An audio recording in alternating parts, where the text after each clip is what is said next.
Unai Emery is set to splash a rather large portion of his reported £50 million budget on a goalkeeper. Some would suggest that it is not the wisest of investments. After all, how much impact does a goalkeeper actually have on a match? But perhaps Arsenal's history tells a different story between the sticks.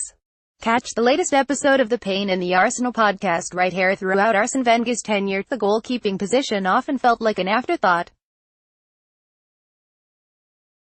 He inherited David Seaman, arguably the club's greatest ever goalkeeper. He then replaced him with Jens Lehmann, who was perfectly adept, if a little mad. But since that time, the Gunners have waded through a mire of wholly unconvincing of prospects. More from Pain in the Arsenal: Manuel Almunia, Łukasz Fabianski, Wojciech Szczesny, Emiliano Martinez, David Ospina, Petr Cech. None have been consistently good enough to convince the club that they are the answer to a problem that has undermined the team for more than a decade. And it seemed as if Wenger didn't really care about it. It wasn't until 2015 and the £12 million signing of Cech that he really threw his weight behind a genuinely viable solution. Prior to the Cech addition, Wenger had never spent more than £10 million on a goalkeeper. The most expensive signing at the position was Richard Wright for £8 million in 2001. He would make only 12 appearances for the club.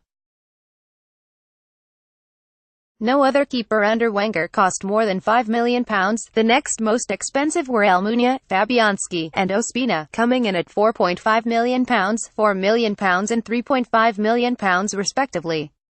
It is no coincidence that, in the first summer that Wenger is not at the club, Arsenal have pushed hard to sign a goalkeeper for a significant fee, that goalkeeper being Bernd Leno and the fee being £19.2 million, according to this Guardian report.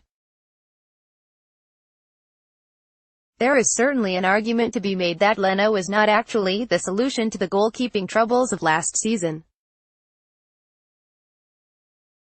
He has made several individual errors and has not developed from the incredibly bright prospect that he was when he broke into the Bayer Leverkusen first team at the tender age of only 19.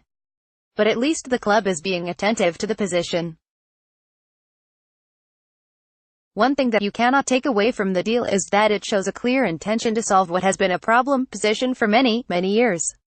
Where Wenger shunned it into the shadows and naively hoped for a solution to appear, Emery and Sven Mislintat have been proactive in trying to find one.